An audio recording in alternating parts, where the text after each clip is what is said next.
नमस्कार, राम राम हरियाणा देख रहे हैं आप। आपके साथ मैं हूं सपना दीपक मद्देशिया। बुलेटिन का आगाज करेंगे। मुख्यमंत्री नायब सिंह सैनी ने प्रदेश के युवाओं के साथ संवाद किया और युवाओं से उनके लिए तमाम बातों का जिक्र किया और उनसे भविष्य की योजनाओं पर सार्थक संवाद किया। उसके साथ ही युवाओं से पिछले कुछ सालों में लगी नौकरियों पर भी उनका अनुभव जाना और इस दौरान उन्होंने कहा कि बिना पर्ची बिना खर्ची के प्रदेश में नौकरियां दी गई। वहीं विपक्ष पर निशाना साधते हुए कि विपक्ष के प्रतिनिधि अपने कोटे के हिसाब से युवाओं को नौकरी देने की बात कर रहे हैं। विधायकों को कोटे के हिसाब से नौकरी मिलेगी तो नौकरियां बिकनी शुरू हो जाएगी। चुनाव के अंदर पार्टियां अपना अपना एजेंडा भी रखती है, ये भी ध्यान में है कि हम क्या करेंगे। आने वाला जो 5 साल का विजन वो पार्टी प्रदेश के लोगों के सामने रखती है, सभी पार्टियां रखती हैं। हमने भी रखा है, दूसरे दलों ने भी रखा है। अभी दूसरे दल के उन्होंने एक बात कही है, हमने भी कही है। हमने कहा कि हम 2 लाख नौकरियां देंगे, बिना पर्ची बिना खर्ची के देंगे, जैसे पीछे चला है। किस किस के परिवार से या रिश्तेदार से कोई नौकरी लगा है आप में से? किसी के भी जिससे कौन लगा है? क्या लगे हैं? जीआई लगे हैं, ITI। कितना पैसा लगा उसका? कुछ भी नहीं लगा। किसी और का लगा है? शाबाश, घबराओ मत, हाथ खड़े करो। आप निसंकोच में बात करने के लिए आए, क्योंकि आप आने वाला हमारा भारत है, भविष्य है आप लोग का। तो कौन लगा? कौन लगा? मौसी, इनकी मौसी लगी। मौसी लगी है। PGT टीचर कुछ लगा है उसका? बिना पर्ची बिना खर्ची के लगी। और किसी के यहाँ नौकरी लगी? किसी रिश्तेदारी में लगी हो या जानकारी में लगी हो? हमारा मित्र था, उसके परिवार में नौकरी लगी, आपको जानकारी है। अभी हमने ये बात कही थी कि 2 लाख और नौकरियां हम हरियाणा के अंदर आने वाले समय के अंदर देंगे, बिना पर्ची के बिना खर्ची के देंगे। दूसरे ने भी एक अपना एजेंडा रखा है, उन्होंने भी कहा कि हम 2 लाख नौकरी देंगे, परंतु उनके जो प्रत्याशी हैं, जैसे हमारे यहाँ घनश्याम जी प्रत्याशी हैं, ये चुनाव लड़ रहे हैं अभिमानी से, ये तो मंच के ऊपर खड़े होकर के बोलते हैं, कहा जी हम बिना पर्ची बिना खर्ची के रोजगार देंगे। ये तो ये बात बोलते हैं, दे भी रहे हैं। और वो मंच के ऊपर खड़े होकर के ये बात बोलते हैं कि मेरे हिस्से के अंदर 2000 नौकरी आई, 2 लाख नौकरी कही थी, भी मेरे हिस्से में 2000 नौकरी आई। तो इसमें कौन सा ठीक है? हिस्से वाला ठीक है या ओपन है जो वो ठीक है? ओपन वाला ठीक है। तो 2000 जो अभी उन्होंने बांट लिया है, वो ये बात कह रहे हैं कि 2000 नौकरी मेरे। और वही हरियाणा विधानसभा चुनाव को लेकर सियासी हलचल तेज है। सभी दल पूरे दमखम से प्रचार प्रसार में जुटे हुए हैं। तो वही बीजेपी के लिए मुख्यमंत्री नायब सिंह सैनी ने चुनावी प्रचार की कमान संभाली हुई है। सीएम एक के बाद एक लगातार ताबड़तोड़ रैलियां और जनसंवाद कर रहे हैं। सीएम सैनी ने भिवानी और कैथल में जनसंवाद किया। इस दौरान सीएम सैनी ने बीजेपी प्रत्याशियों के लिए लोगों से वोट की अपील की तो वही विपक्ष पर जमकर तंज कसा। हमारे कर्मचारी लगे हुए हैं, उन कर्मचारियों को देने के लिए हमारे पास पैसा नहीं है। भाइयों, हमारे हरियाणा में एक कहावत है कि भाई जितनी बड़ी चादर हो उतने पैर पसारने चाहिए, अगर चादर से बाहर पसारेंगे तो चादर फट जाएगी। ये कांग्रेस ने अपनी चादर फाड़ ली है, अब कांग्रेस का कोई सहारा नहीं रहा है। भाइयों, लोग ये झूठ का सहारा लेते हैं और झूठ का सहारा लेकर के लोगों का बरगड़ाते हैं और बरगड़ा करके उनका शोषण करते हैं। भाइयों, यही हालात इन्होंने कर्नाटक में किया, यही हालात तेलंगाना में किया। तेलंगाना के अंदर तो और 2 कदम आगे बढ़ करके झूठ बोल दिया। वहां पर जाकर के कहा महिलाओं के बीच में कि हम महिलाओं को 500 रुपए का गैस का सिलेंडर देंगे। भाइयों, 1.5 साल के करीब तेलंगाना में भी सरकार हो गई है, परंतु वहां पर आज तक कोई किसी को कोई 500 रुपए का सिलेंडर नहीं दिया। मैं आपको बताना चाहता हूं, मेरी मातृशक्ति बैठी है, बहनों ने मुझे तीज के पर्व के ऊपर बुलाया। तीज के पर्व के ऊपर मैं जींद में गया, 25-30 हजार हमारी बहनें वहां पर एकत्र थी। बहनों ने मुझे कहा भाई आ रहा है, कुछ दे करके जाएगा।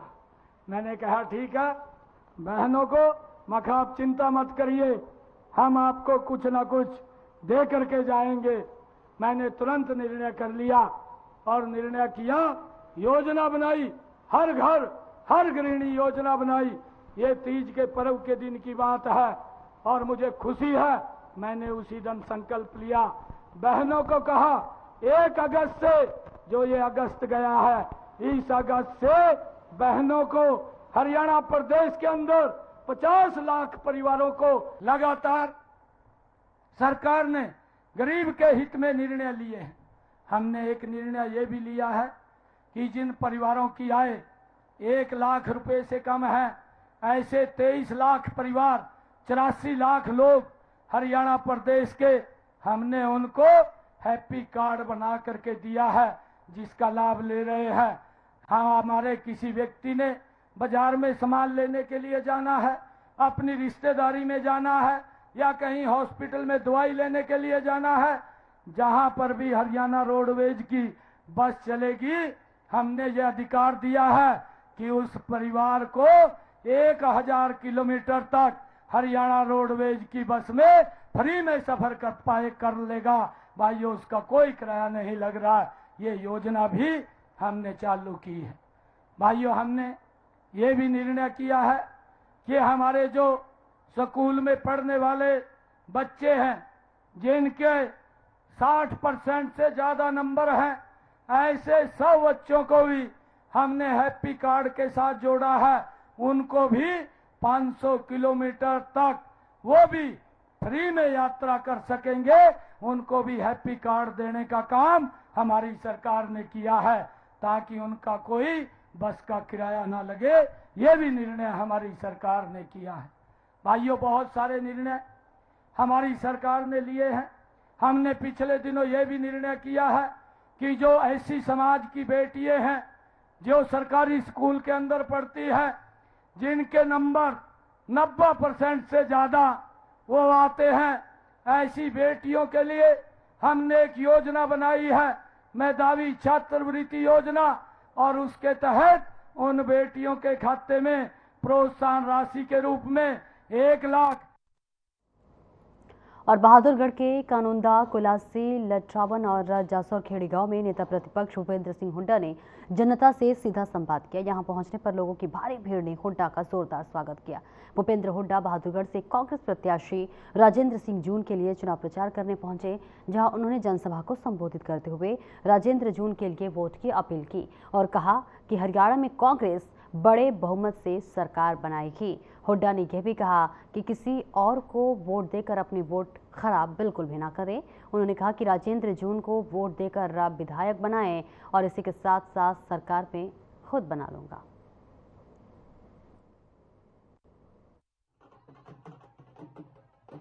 आपसे मैं पूछता हूं, बोलो किसकी सरकार चाहिए आपको? कांग्रेस की सरकार चाहिए। कांग्रेस की सरकार कौन बनाओगा? विधायक बनाएंगे। विधायक कौन बनाएगा? तुम बनाओगे। तो भाई एक काम मेरे कहने से कर लो, दूसरा काम मैं आपके कहने से कर दूंगा। क्या मेरे कहने से करो, राजेंद्र जून को ज्यादा से ज्यादा वोटों से जिता कर और दूसरा काम मैं क्या करूंगा, मैं सारी सरकार बना दूंगा। ठीक है ना? लेकिन एक बात देखियो, वोट देते वक्त ध्यान रखना भी वोट खराब नहीं करनी। सीधा मुकाबला बीजेपी और कांग्रेस में है। बीजेपी कांग्रेस में दूसरे को किसी को वोट देके अपनी वोट खराब मत करना भाई। हमारे हल्के के अंदर काम किया है तो चौधरी भूपेंद्र सिंह हुड्डा ने किया है और किसी ने हमारे हल्के में नहीं किया।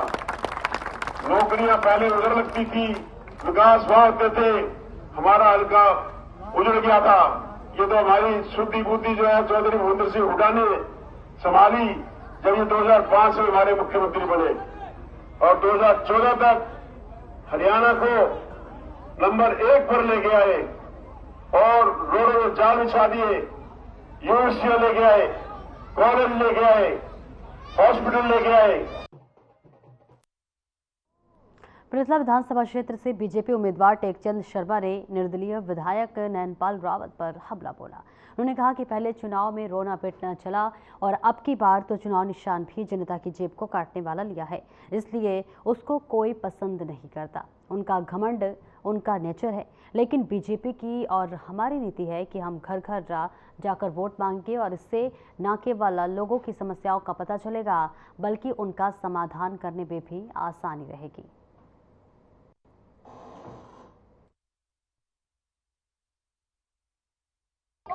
कल से आप देखना, आज भी हमारे 5-6 जगह दौरे थे और हम डेली 8-10 गांव का डेली वो करते हैं। हालात ये है कि एक जगह घुस जाते हैं तो कम से कम 4-4 प्रोग्राम बनते हैं।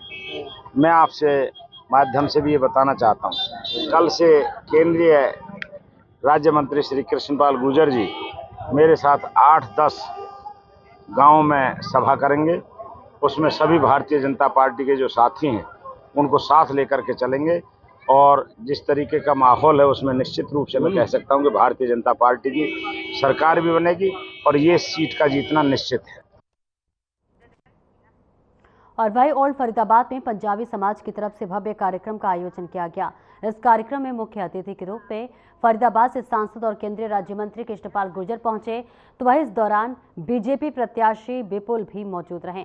बता दें, बीजेपी प्रत्याशी विपुल ने लोगों को संबोधित करते हुए कहा कि वो कोई नेता नहीं है बल्कि जनता के बेटे हैं और अपने बेटे को एक बार फिर से जिताकर आप चंडीगढ़ भेज दीजिए। इसी के साथ वही केंद्रीय राज्य मंत्री कृष्णपाल गुर्जर ने बीजेपी के शासन और कांग्रेस के शासन की तुलना करते हुए कहा कि कांग्रेस के समय में विकास और सरकारी नौकरी कुछ जिलों तक रह गई थी। बीजेपी के 10 सालों में फरीदाबाद ही नहीं बल्कि पूरे हरियाणा में चौमुखी विकास हुआ है।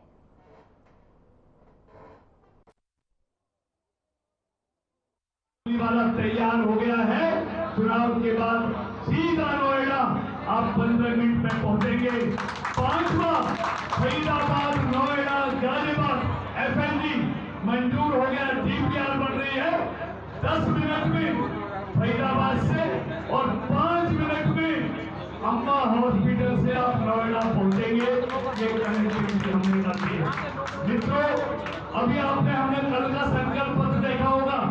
हमने, क्योंकि केंद्र में आपकी सरकार है, हमने संकल्प पत्र में कहा है गुड़गांव से फरीदाबाद और बल्लभगढ़ से पलवल। आपका दुलार भी देख रहा हूँ और वहाँ से यहाँ तक चल के आया, जितना जोश है वो भी देख रहा हूँ। इस प्यार और जोश को समझने का काम बड़े भाई कृष्णपाल गुर्जर जी ने करा, उसका रिजल्ट है कि निकल गया आपके सामने। तो मित्रों, आज जितने जो लोग हैं, जो लोकतंत्र का उत्सव चल रहा है, 15 दिन तक ये उत्सव चलेगा और 5 तारीख को 15 दिन की पूर्ण आहुति होगी। मेरा आप लोगों से निवेदन है,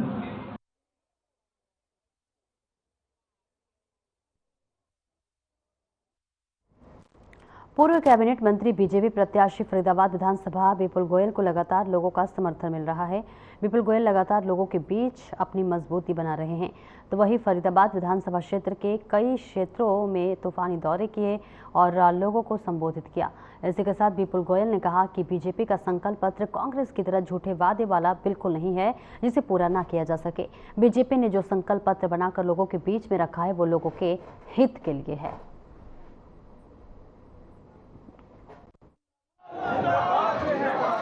आज भारतीय जनता पार्टी ने अपना संकल्प पत्र संकल्प पत्र का मतलब कांग्रेस की तरह झूठे वादे नहीं, जिनको पूरा करने वाला काम भारतीय जनता पार्टी ने आज संकल्प पत्र बनाकर लोगों के बीच में गए हैं कि 2100 रुपये मेरी माताओं बहनों को हर महीने उनके अकाउंट में आएगा।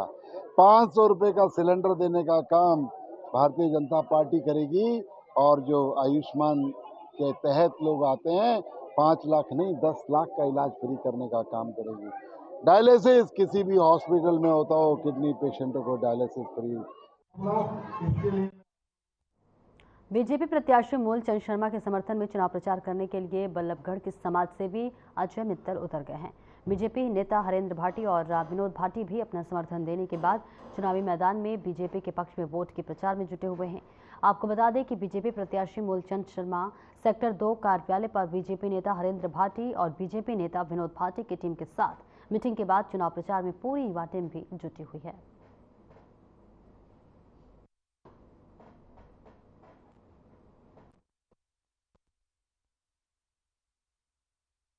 सबसे पहले तो मैं ये कहना चाहूँगा, मेरे लिए बहुत ही गौरव का क्षण है। मैंने भारतीय जनता पार्टी चुनी क्योंकि देश हित के लिए अगर कोई विचारधारा किसी पार्टी के अंदर है तो भारतीय जनता पार्टी के अंदर है। भारतीय जनता पार्टी एक विचारों से बनी हुई पार्टी है जिसके विचार ना कभी खत्म हो सकते हैं ना कम हो सकते हैं। अदरवाइज जितनी भी पार्टी हैं, चाहे वो कांग्रेस हो चाहे आम आदमी पार्टी हो, वो अपने विचारों से कॉम्प्रोमाइज़ किया और विचारों से विचारहीन हुई, जिसके कारण उनका पतन होना शुरू हुआ।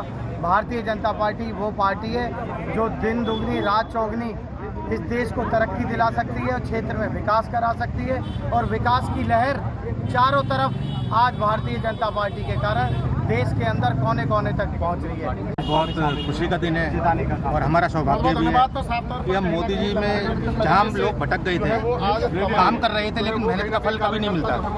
आज हम मोदी जी में आस्था रखते हुए, मंत्री मूलचंद जी में बीजेपी में आस्था रखते हुए, अपने सैकड़ों साथियों के साथ, अपनी पूरी टीम के साथ हमने मंत्री जी के यहाँ पे अपना बीजेपी ज्वाइनिंग करी है। सह परिवार और पूरी तन मन से, पूरी धन धन के साथ मंत्री जी को जिताने का बल्लभगढ़ विधानसभा में काम करेंगे और उम्मीद करते हैं कि जब हम जैसे युवा मंत्री जी के साथ होंगे कि ये कोई बड़ी बात नहीं होगी। हरियाणा में सबसे बटकर विधानसभा से कांग्रेस प्रत्याशी विजय प्रताप ने अपने कार्यकर्ताओं के साथ मीटिंग की है और चुनाव को लेकर रणनीति पर चर्चा की है।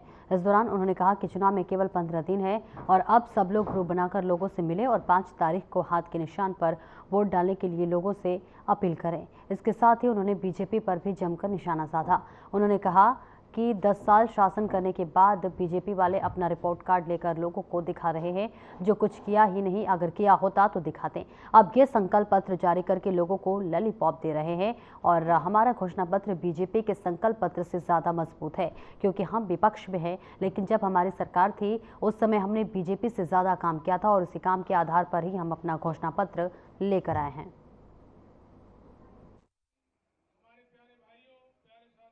ये पूरी तैयारी कर रही है। आज हमने अपनी एक पॉकेट का कार्यकर्ता सम्मेलन रखा है। ये वो लोग हैं जो हमारा प्रचार भी कर रहे हैं, चुनाव भी यही लोग लड़ रहे हैं, बूथ भी यही संभालेंगे, गिनती भी यही लोग संभालेंगे। तो वो हम कार्य यहाँ कर रहे हैं। आज उसकी ट्रेनिंग और मीटिंग की बात की थी हमने। लोगों का भरोसा और समर्थन बहुत मिल रहा है, अपार मिल रहा है। सुबह 6 बजे से लेकर रात के 12 साढ़े 12 तक लोगों से मिलना जुलना है। तो मैं समझता हूँ इस भाजपा के शासन से लोग दुखी हैं।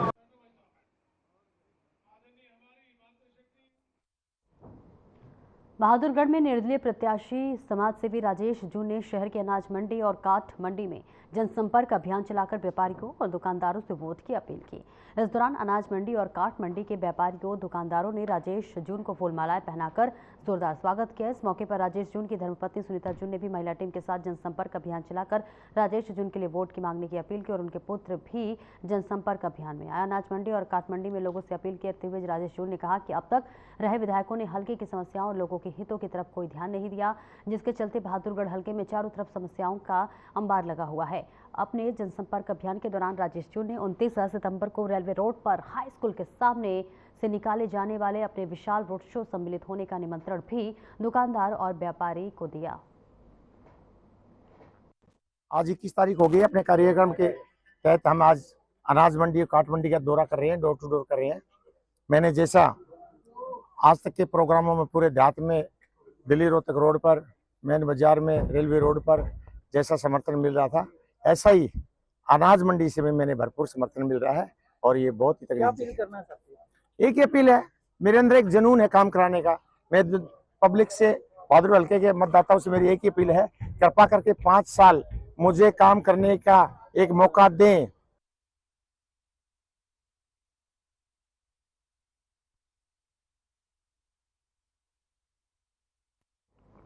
खबर अंबाला से है, जहां पर 4 स्कूली छात्राओं के लापता होने के मामले में पुलिस ने मशक्कत के बाद सभी को ट्रेस करने में सफलता हासिल की है। जी हां, जानकारी के मुताबिक ये सभी छात्राएं घूमने के लिए अमृतसर गई थी, लेकिन इन्होंने अपने परिजनों को इसकी कोई जानकारी नहीं दी। फिलहाल सभी छात्राएं सुरक्षित हैं।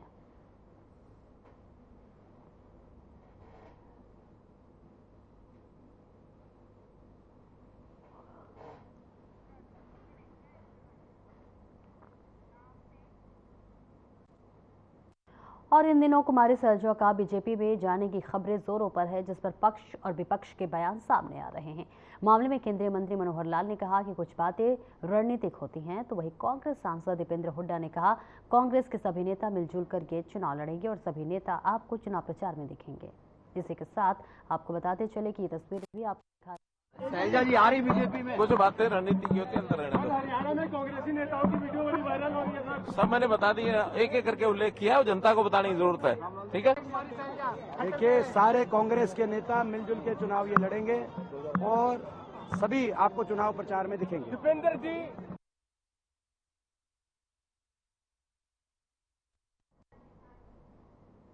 और वही कांग्रेस सांसद कुमारी सैलजा कांग्रेस से नाराज नजर आ रही हैं। चुनाव प्रचार से भी दूरी बनाई हुई है और इस पर हरियाणा के पूर्व गृह मंत्री अनिल विज ने कहा कि कांग्रेस पार्टी में महिलाओं का सम्मान नहीं किया जाता। जिस प्रकार के बयान कुमारी सैलजा के प्रतिदिन आ रहे हैं, उससे पूरे हरियाणा में रोष है। जी हां, तिरुपति बालाजी मंदिर में प्रसाद में मिलावट के मामले में अनिल विज ने कहा कि संविधान में जितनी भी कड़ी से कड़ी सजा है वो दी जाए।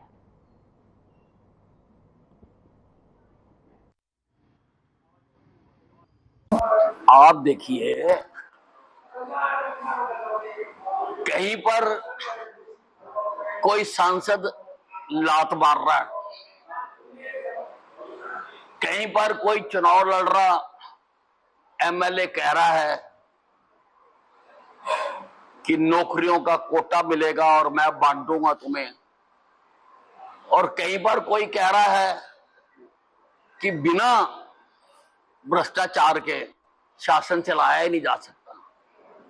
तो ये कांग्रेस की तस्वीर है जो पिछले 10 साल जब इस कांग्रेस का राज रहा हरियाणा में, शरेआम लोगों ने वो पिक्चर देखी, वो डरावनी पिक्चर।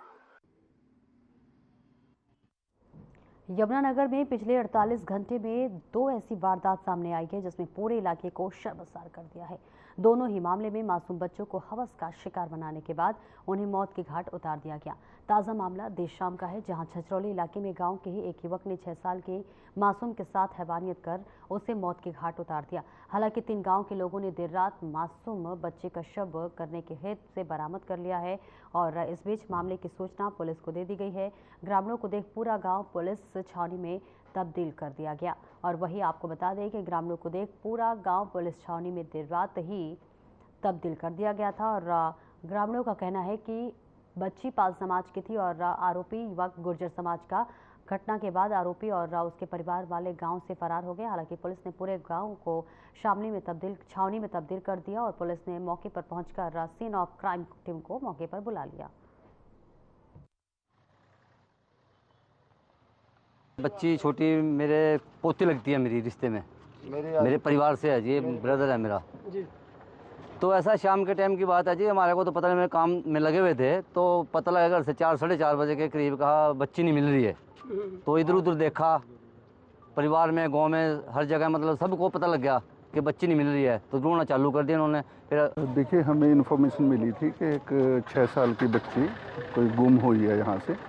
तो उस सूचना पे मौके पे आए थे और बच्ची की डेड बॉडी एक गन्ने के खेत में मिली है। और फिलहाल मेरे साथ इस बुलेटिन में इतना ही। दीजिए इजाजत, नमस्कार। है।